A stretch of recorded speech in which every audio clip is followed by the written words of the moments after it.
Hello my dear students, welcome to my channel 3 years study centre.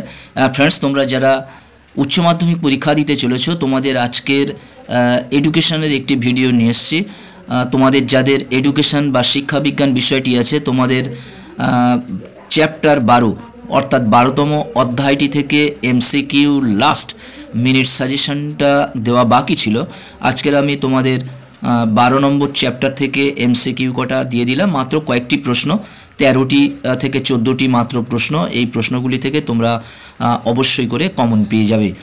কেবলমাত্র তোমাদের chapter 12 থেকে MCQ last minute সাজেশনটা দিতে বাকি ছিল।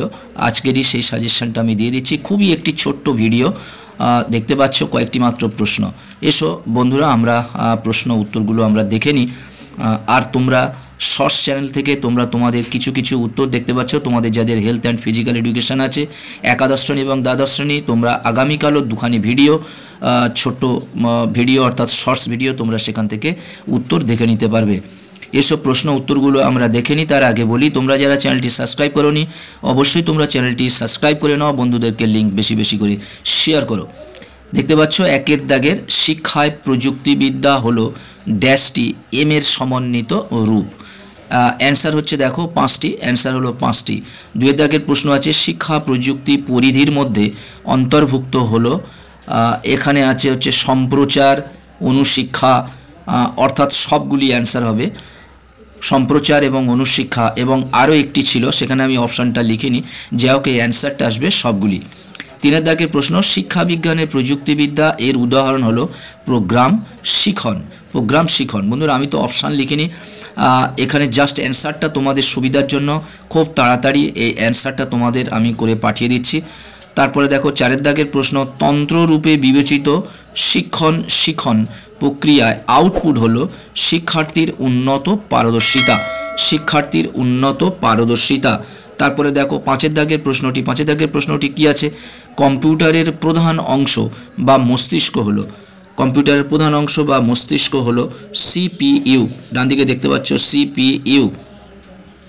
তারপরে 6 দাগের প্রশ্নটি হলো কম্পিউটারের অস্থায়ী স্মৃতিকেন্দ্র হলো, কম্পিউটারের অস্থায়ী স্মৃতিকেন্দ্র দেখতে পাচ্ছ RAM অর্থাৎ র্যাম, RAM অর্থাৎ র্যাম। তারপরের প্রশ্ন 7 দাগের প্রশ্ন র্যামের পুরো কথাটি হলো random access memory, random access memory.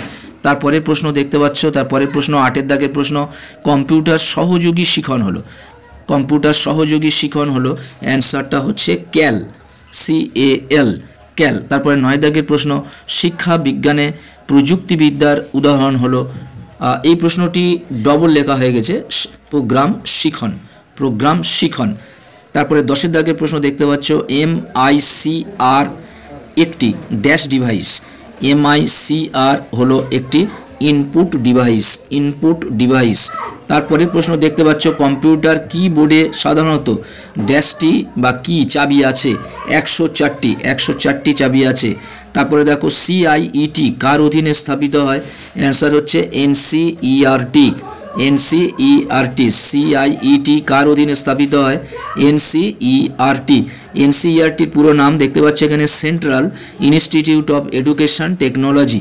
তারপরে প্রশ্ন 13 দাগের এবং শেষ প্রশ্ন দেখতে পাচ্ছ বর্তমানে শিক্ষা প্রযুক্তি কোন ক্ষেত্রে ব্যবহৃত হয়, বর্তমানে শিক্ষা প্রযুক্তি জ্ঞান অর্জন, জ্ঞান সরবরাহ এবং মূল্যায়ন, এই 3টি অর্থাৎ সবগুলি ব্যবহৃত হয়, সবগুলি ব্যবহৃত হয়। বন্ধুরা, আজকের মতো ভিডিওটি শেষ করলাম, খুবই ছোট্ট ভিডিও। তোমাদের এই 12 দাগের এই 12 চ্যাপ্টারের যে প্রশ্নগুলি বাকি ছিল, এমসিকিউ বাকি ছিল, সেটি আজকেরই দিয়ে দিলাম। তোমরা যারা চ্যানেলটি সাবস্ক্রাইব করোনি অবশ্যই তোমরা চ্যানেলটি সাবস্ক্রাইব করে নাও এবং বন্ধুদেরকে লিঙ্ক বেশি বেশি করে শেয়ার করো। তোমরা একটা লাইক করে দিও, প্রয়োজনে কমেন্ট করো। তোমরা সবাই ভালো থাকবে, সুস্থ থাকবে। আবার কথা হবে নেক্সট ভিডিওতে। সকলকে অসংখ্য অসংখ্য ধন্যবাদ।